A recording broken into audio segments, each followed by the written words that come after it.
understanding the situation, you do admit that you were told that the girl was 15. Yes, correct? Yes, and you also admit that when you were going to see her, it was because you were intending to have with her, right? Yes, I admit to that. You know what I mean? I admit to the court to take my honesty because I made a mistake. Yeah. But that's not something you have ever done. Never thought about it. Never once been around it. And I have a little sister. How could I do that to her? Okay. You know, like that's something that I really think about a lot and being a better image for her, especially with the situation I'm in. I want to get out of this and be better for her. And she was one of the main people that wrote a letter. Okay. Pass the witness. State. Yes, ma'am. You talked to probation prior to this hearing, correct? The pre-sentencing report? Yes, ma'am. And when they asked you about the offense, you minimized it, correct? I was nervous to what I said. I was very nervous on what needed to be said, and I wasn't sure what to say. I've never been in a situation like this, and I've never had the thoughts that I have. But when you spoke to probation, you did minimize what you did in this offense, correct? I wouldn't say minimize. I told my side the best that I felt that I could. But I did make mistakes. I did say things I wasn't supposed to, and we're here in this situation because of my mistakes. Right. And the officer didn't force you or coerce you into this situation. I mean, it was a sting operation. Correct. But you willingly agreed to meet this person. They didn't force you to meet them. Yes. Correct? After maybe 30, 45 minutes of time had passed since they had started talking to me, yes. This case opens quietly, but don't be fooled. What you're about to watch is a sentencing hearing that forces a courtroom, a family, and a judge to wrestle with one of the hardest questions in criminal justice: rehabilitation or incarceration. On one side, the state argues this defendant poses a continued danger, pointing to graphic messages, minimization, and a sting operation involving a minor. On the other, the defense paints a very different picture of a 22-year-old with no criminal history, a supportive military family, substance abuse issues, and a catastrophic lapse in judgment that changed everything. You'll hear from Cullen O'Neill's mother, family friends, and lifelong community members, all saying the same thing. This behavior doesn't define him. But then you'll hear the prosecution dismantle that narrative piece by piece, arguing this wasn't impulsive, accidental, or misunderstood. It was intentional, explicit, and repeated. And sitting in the middle of it all is Judge Boyd, weighing not just the law, but public safety, accountability, and whether mercy has a place here. Pay close attention to the PSI report, the judge's questions about substance abuse, and the moment the courtroom energy shifts. Because this case isn't just about what happened. It's about what responsibility really looks like when the consequences are permanent. And by the end, you may find yourself asking, is remorse enough when the risk is this high? All right, court is calling 2025 CR 009749, State versus Cullen Spencer O'Neill. Can I have parties annexed? Samantha Lynn Brown for the state. Brian Kimbrough for Mr. O'Neill. All right, and are you Mr. O'Neill? Yes, ma'am. All right, according to your plea bargain agreement, punishment is to be assessed at a cap of 8 years in the prison.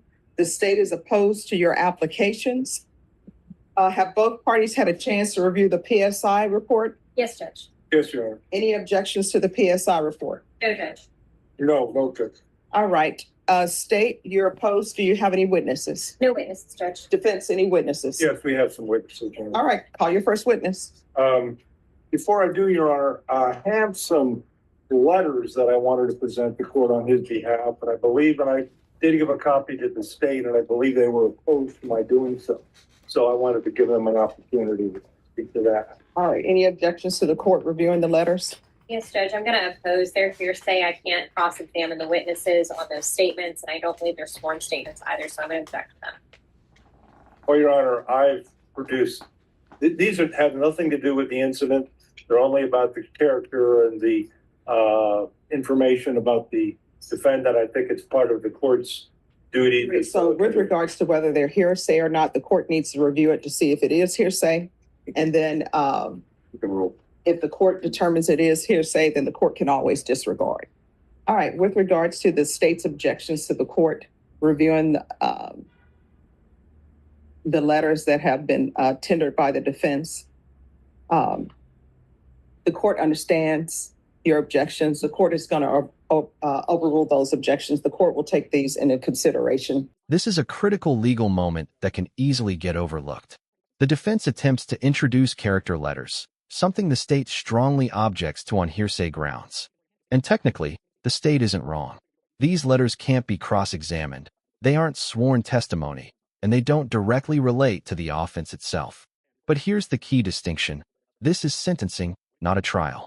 Judge Boyd, acting within her discretion, allows the letters for consideration, not as evidence of innocence, but as context for punishment. That difference matters. At sentencing, judges are permitted to look at the whole person, not just the crime. Family support, employment history, mental health struggles, and community ties all come into play. Still, accepting these letters doesn't mean the court agrees with them. It simply means the judge will weigh them alongside everything else, including the PSI report and the stipulations of the offense. So the real question becomes, how much weight should character carry when the conduct itself is undisputed? And should letters describing who someone used to be offset messages that show who they were willing to be in that moment? That balance between humanity and harm is where this hearing starts to get uncomfortable. In sentencing. Would anyone like to have a copy so they can review them? Oh, I've reviewed it. Yes, I read very fast. Very fast. Thank you. All right, call your first witness. All right, can you raise your right hand for me, please? Do you solemnly swear or affirm the testimony you give will be the truth and nothing but the truth, so help you God? Yes, I do. All right, you can lower your hand, state your name for the record. Tammy Hollis O'Neill. All right, counsel, you may proceed. Thank you. And what is your relationship with Cullen? Yes, I'm his mother. And could you tell me a little bit, was Cullen raised in San Antonio? He was raised in Okay. San Antonio, born in Japan, but came here shortly after that because his late father was in the military. And how long was his father in the military? 24 years. What branch was he in? Air Force. Are you also in the military? No, sir, I'm not. I work as a civil servant, but not now because I'm furloughed. Because government is Yes, that is currently correct. shut down. That is correct. The Air Force? I do work for the Department of Defense. That's correct. Air Force. Yes, at the Air Force Civil Engineer Center. So Cullen's father passed away 7 years ago, correct? Yes, sir. And 2018. how did that, from your perspective, and was Cullen living with you at the time? Yes, sir, he was. And how did this affect him? The death of Hugely, his father? hugely. It affected all of the kids, right? My daughter as well. But I think it struck Cullen much harder, right? Because of that father figure that he had in his life. And also that father figure to hold him accountable. And how many siblings and other members of the family did he grow up with? Yes, he has a younger sister who's not here to testify today, ma'am. One of the letters was from her. She's full-time in college and couldn't come. And then he has a stepsister as well. And can you describe his upbringing, his childhood? Was it normal? Was it good? Yes, sir. It was good. I would say it was good. He got everything he wanted, you know what I mean? One of those. And I did the best to raise him, with my husband and then as a single mom after my husband passed away. Did Cullen go to school? He did. He graduated. He's got a diploma. He's got a diploma. He had to get a GED, right? Yes, he did. Yes. He But did. He did. He struggled a lot in school with ADHD and also, so he has struggled with that throughout his life since he's been little, right? Hard to concentrate, anxiety, right? And has he been employed, generally speaking, since he got out of high school? Yes, sir. He has. He has. Has he always sought employment? Yes. And to your knowledge, has Cullen ever been convicted of anything, any crimes in his No, life? sir. No, sir. This is so outside of his character. And I have never witnessed this type of behavior in him, Okay. which is why this is so shocking. I've had so many conversations with him and I think he regrets what happened, right? I feel like from his personality, this is just not something he typically would have done. And I feel like that it was a mistake. He just made a poor decision, a very poor decision. And he's always lived at home, correct? Yes, sir. And so you've gotten to know his friends. Yes, absolutely. Okay. And would you say, based on your knowledge and your observation, are his friendships appropriate age-wise? Yes, sir. I've never seen anyone under legal age at my house. That's another thing I think that my daughter wrote in her letter, that even when I'm not there, she didn't witness that either as well. His relationships have always been with people of age, which is why this incident was so outside of his normal character. And has he had friendships that were long-standing? In other words, friends that he's had for many years? Oh, yes, yes. He has friends that he went to kindergarten with, right? And one is here today, actually, so.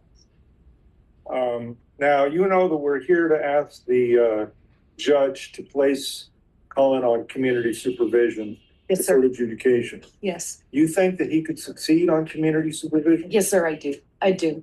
I very much do. I think that he needs that discipline, right? Of being able to check in continually. He's been on an ankle monitor for the last year and a half and has done that very successfully, right? To be able to check in and be accountable to that. I think that he can give back to society by working and doing other things while he was on probation. This is where courtroom emotion collides head-on with legal reality. Cullen's mother doesn't minimize his struggles. She humanizes them. Military upbringing, the loss of his father, ADHD, anxiety, substance abuse, and a year and a half of compliance on an ankle monitor. These are all factors judges are trained to consider when deciding whether probation is viable. And from a purely rehabilitative standpoint, her testimony checks many of the right boxes. But here's the hard truth. None of this negates the offense. Character witnesses can explain who someone is, but they can't undo what someone did. And in cases involving minors, courts are especially cautious. Judges are required to think beyond the defendant and consider community safety, deterrence, and the potential for future harm. So as you're listening to these heartfelt accounts, ask yourself this. If this were your courtroom, where would you draw the line? At what point does empathy stop outweighing risk? Because Judge Boyd isn't just evaluating Cullen. She's deciding what message this sentence sends to the public. Versus if he was incarcerated. And that's fine. Pass the witness. All right, any questions? No questions, Judge. All right, thank you. Thank you. I appreciate your consideration. Thank you. And I would call Deborah Higgins. All right, can you raise your right hand? Yes, ma'am. Do you solemnly swear or affirm the testimony you give will be the truth and nothing but the truth, so help you God? Yes, ma'am. All right, you can lower your hand if you'll state your name for the record. Deborah Higgins. All right, counsel, you may proceed. Thank you. And Ms. Higgins, you go by DJ, is that correct? Correct. Okay. What's your relationship with Cullen? How long have you known him? I'm a family friend of approximately 14 years. Do you remember how you first met the family? I worked with Cullen's mom. Okay. Was that in the Department of Defense Yes. area? Yes. Are you still working there? No, sir. I retired July 25th this year. And in the course of working with his mother, did you get to know Cullen a little bit? Yes. I would go to their house for holidays and dinners and cookouts and whatnot. What did you observe about Cullen during your period of knowing him? He's a good kid. You know, he was raised well. I watched how him and his sister were raised. They were raised well. They did well. Did you have occasion to see him with other young people? I met one or two of his friends when we were all at the house. They're all good kids. And did you ever hear about anything that he might have done other than this incident that raised concerns for you? No. And you also work in pet safety or something? Animal rescue. Yes. Animal rescue. Yes. So you observed what happened today, and you Yes. were familiar with it. Yes. So you do not condone bad behavior. Absolutely not. Okay, Right is right and wrong is wrong. you're hardcore on that. Very. Okay, and you know that what Cullen did was wrong. Yes. In spite of that, do you think that he could succeed on community supervision if the judge would give him that? with structure, accountability, and discipline, and having to stay focused on that thing, yes, I do. I think he would do very well with that. And do you think that would be a better outcome than sending him to prison? I do. Why is that? There's prison structure and there's, I don't know the right legal term, but probation structure. And I think him being employed, being forced to do the right thing every single day in a more open environment would be more beneficial to him to grow as a young man. Absolutely. Any questions? No. All right, thank you. Thank you. Call your next witness. Yes, I would call Melissa Daly. All right, if you could raise your right hand for me, please. Do you solemnly swear or affirm the testimony you give will be the truth and nothing but the truth, so help you God? All right, you can lower your hand, state your name for the record. I'm Melissa Daly. All right, just keep your voice up so the court reporter can hear. Defense, you may proceed. Thank you, Your Honor. Ms. Daly, you're acquainted with Cullen O'Neill, correct? How did you know Cullen O'Neill? I've known Colin since we met my son practically in kindergarten. And all the groups of boys always played in the neighborhood. So I watched basically Colin grow up since kindergarten. Okay. And he's always showed the utmost respect and yes, ma'am. And when I had groceries, he'd be the first to come help me take them out of the car. I have him spend the night several times. And I treat him like a son of mine. So this is totally out of character. What is your son's name? Daniel. Daniel, and he is a friend and grew up with Cullen, correct? Yes, sir. Is Daniel here? Yeah. Daniel, okay. Now, would you, if you had had any issues with Cullen as far as his influence, would you have allowed Daniel to spend time with Cullen? I hadn't had any issues with Colin. Right, but if you had. Oh, of course I would. But I have not seen, Colin's has always presented great character and integrity. And I thought when he was raised with his father hunting and having all the things that every boy would dream to have with a dad do. And since his dad passed, it was very heartbreaking. But he had a group of friends that supported him. So he wasn't like a loner child. He had lots of friends. And that helped him get through that horrible situation during his prime time in childhood. And do you think that that he would be a good candidate for probation, community supervision? Yes, I do. You think he could succeed on that? I absolutely do think he succeeds. Has high integrity, and this is just outside his character in this incident. Absolutely. Any questions? No, God. All right, thank you so much. Call your next witness. I'm going to call Cullen, Your Honor. Cullen O'Neill. Can you raise your right hand? Sir. Do you solemnly swear or affirm the testimony you give will be the truth and nothing but the truth, so help Yes, you ma'am. God? All right, you can lower your hand, state your name for the record. Cullen O'Neill. All right, defense, you may proceed. Thank you. Cullen, you know why we're here? Yes, I do. I made an egregious mistake one night. I had no sympathy for the situation I was in due to being under the influence of drugs and alcohol.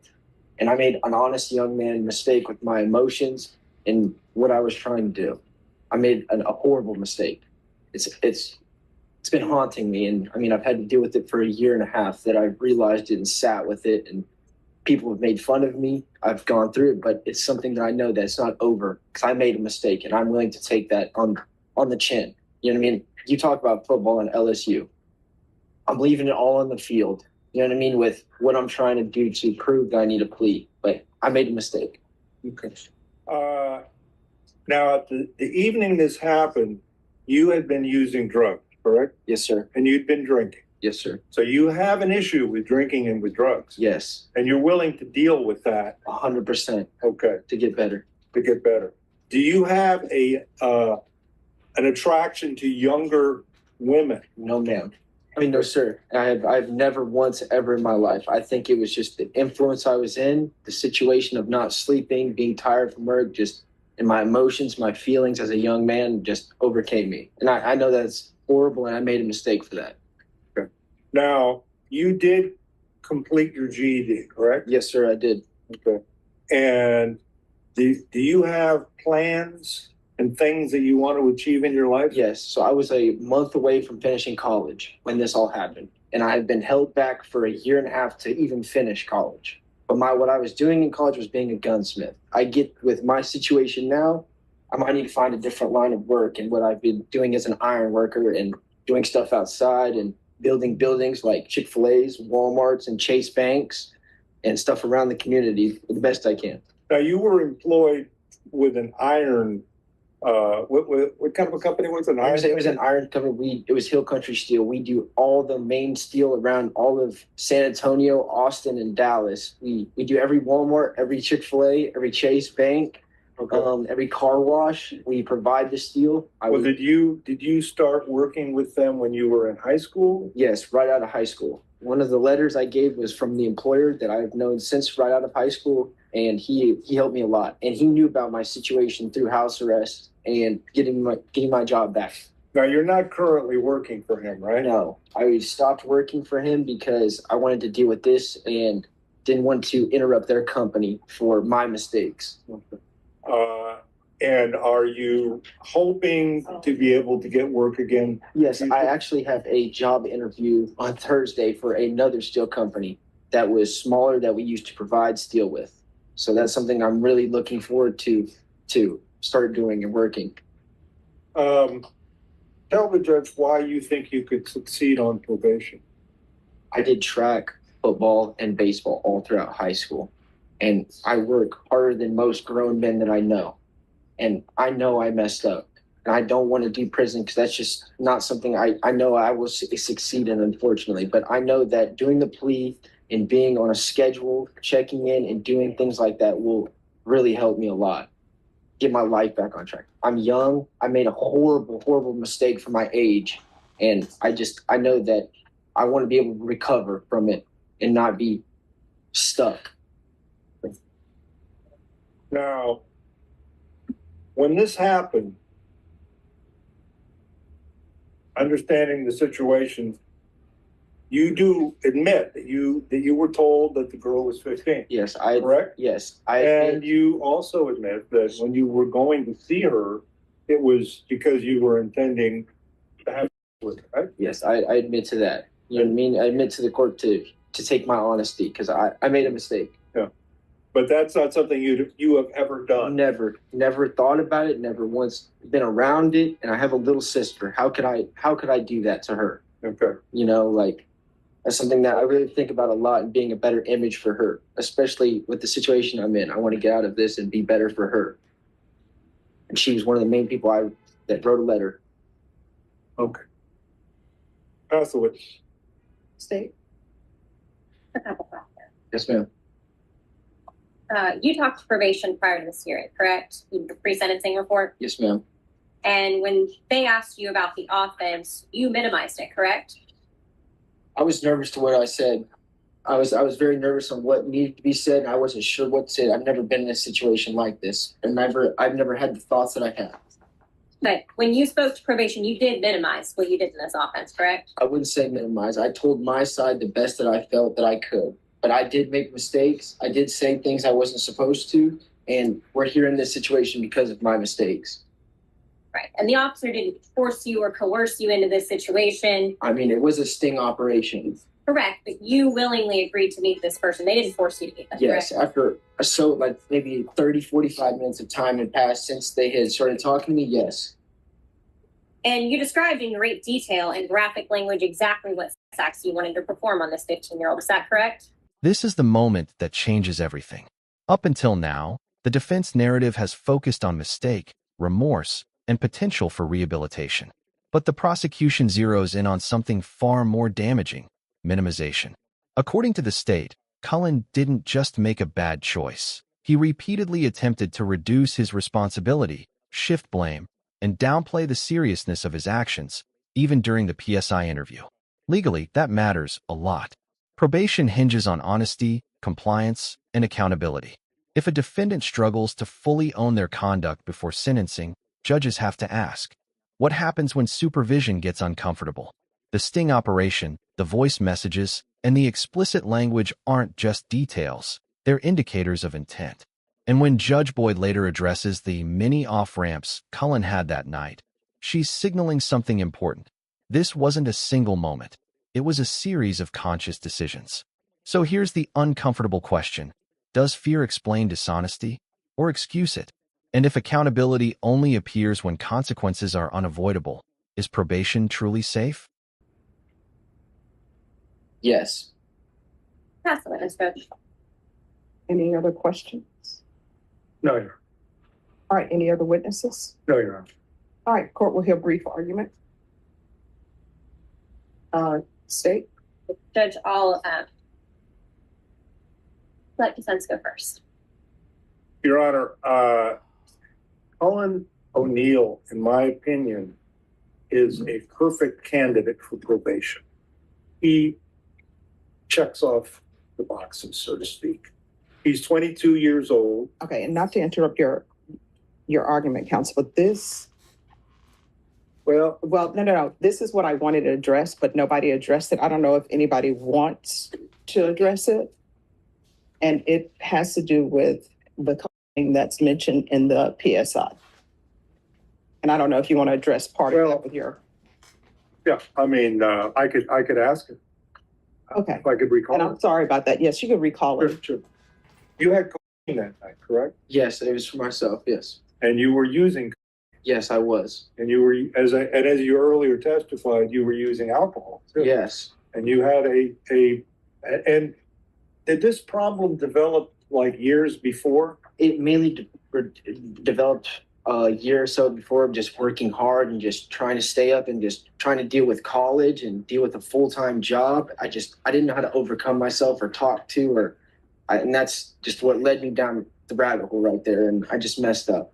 And you understand that when you got to the point what happened that night, you were showing, you had an alcohol and drug problem. Right? Yes, I definitely did. And you have it now, correct? I wouldn't say now. I have definitely resorted to staying off, being a lot better person just due to my probation with my ankle monitor. You know what I mean? Just in case, for whatever reason, they wanted to drug test me or whatever, God forbid, that they would do. I mean, and I have a little sister and my mom, and I don't want to keep that image. I really don't. You know, that's why I really would I don't mind doing drug tests, drug classes, or probation or whatever.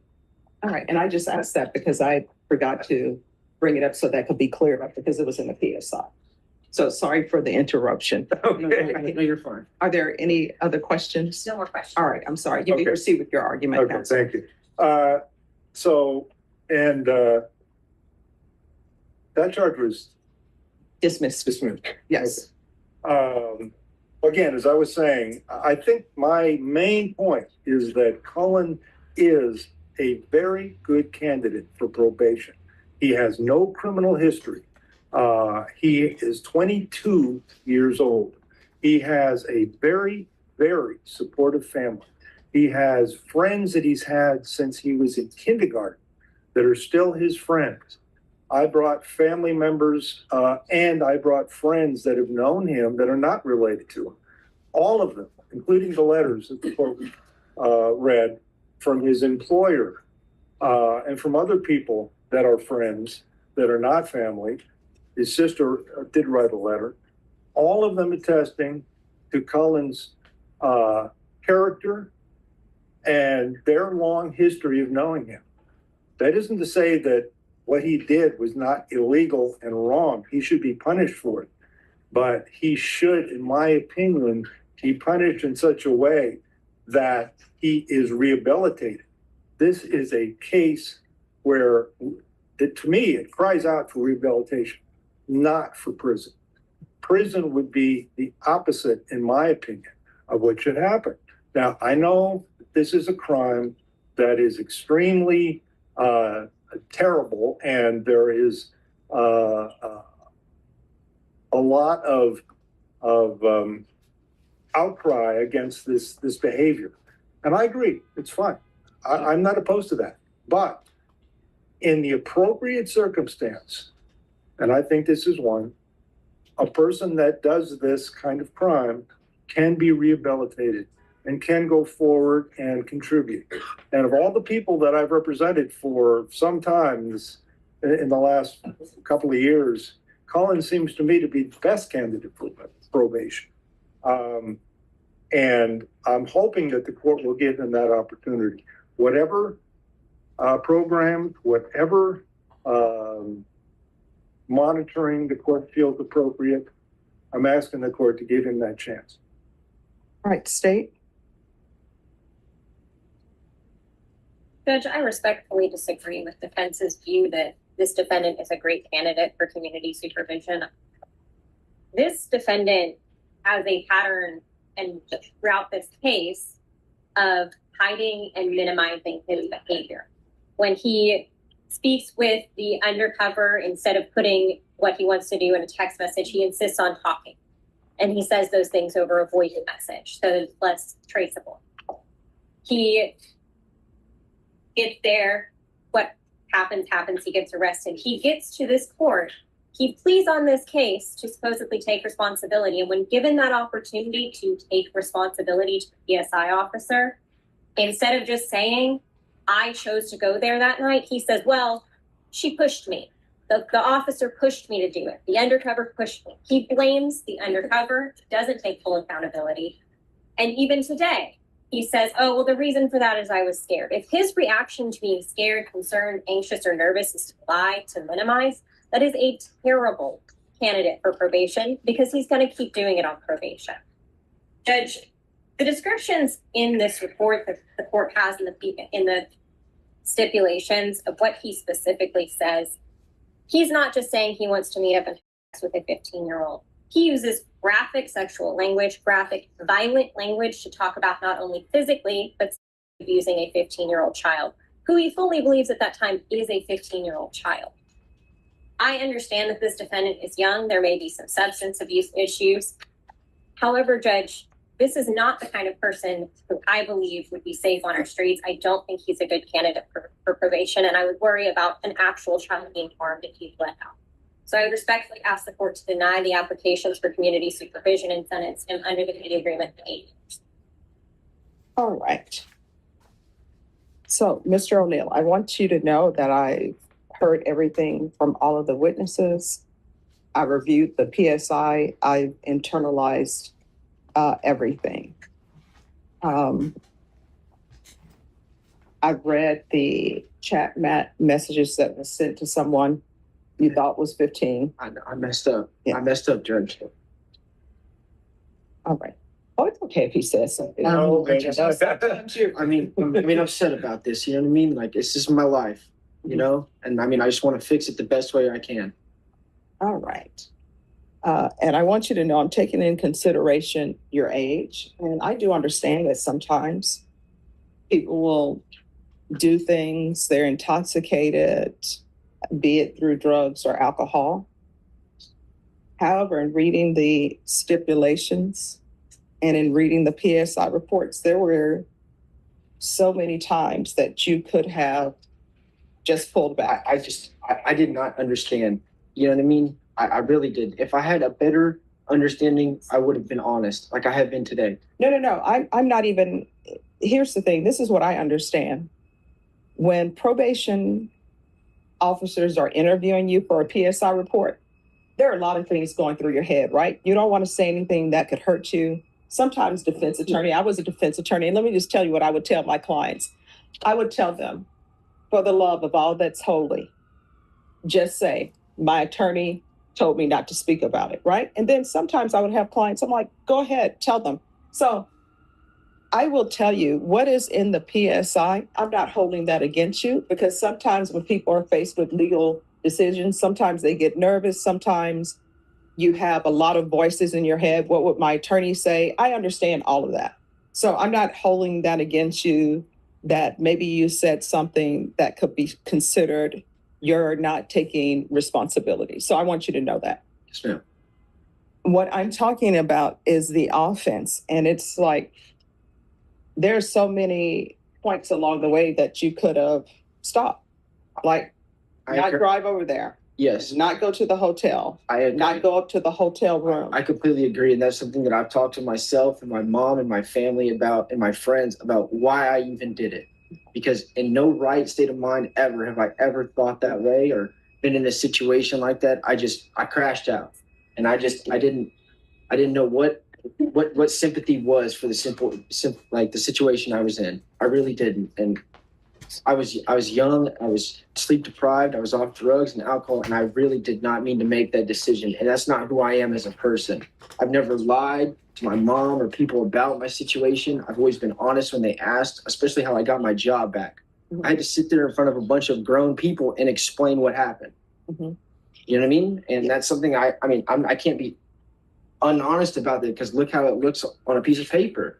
You know, no matter what I said, no matter what I did, it's what's shown. And I mean, that's what's here today in front of us. Like, and I made a mistake, but I don't believe that I deserve prison, because I want to be rehabilitated. I know I can work through what the police says. I know my punishment isn't over. It'll be at least 10 years that I'll have to deal with whatever the plea requires. And I know that. All right, so this is what the court is going to do. The court is going to find you guilty. The court is going to order Chapter 62 compliance. There's a $3,000 fine, time and money to run concurrently. The court will sentence you to 3 years in the prison, give you credit for any time served. Did you review the trial court certification of defendant's rights to appeal with your attorney? Did you understand it and sign it? Because this is a plea bargaining agreement, because I followed your plea bargaining agreement, and because you waive your right to appeal, you do not have the court's permission to appeal. Because this is a felony conviction, you're not allowed to own or possess any weapons or ammunition. If you have a question over that, what that is, you'll need to speak to an attorney. Do you understand? So 3 years? Yes.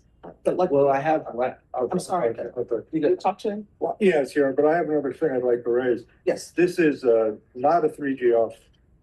And No, so I didn't. Did the court retain jurisdiction?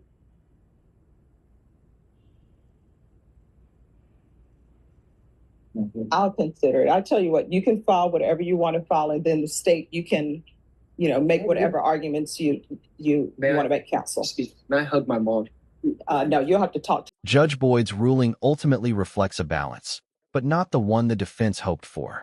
Cullen O'Neill is found guilty, ordered into Chapter 62 compliance, fined $3,000, and sentenced to 3 years in prison, despite a plea agreement allowing for up to 8. This is not the maximum punishment, but it is a firm rejection of probation. The court makes clear that while age, substance abuse, and family support were considered, the nature of the offense and the missed opportunities to stop outweighed those factors. This sentence sends a powerful message. Rehabilitation matters, but public safety comes first. Especially in cases involving minors, courts demand more than regret. They demand responsibility taken early, fully, and consistently. Judge Boyd's remarks underscore that intoxication and youth may explain behavior, but they do not excuse it. Now we want to hear from you. Do you think this sentence struck the right balance? Should probation have been an option, or was prison the only responsible choice? If you found this case as shocking as we did, hit that like button, share your thoughts in the comments, and don't forget to subscribe for more in-depth, no-nonsense courtroom breakdowns.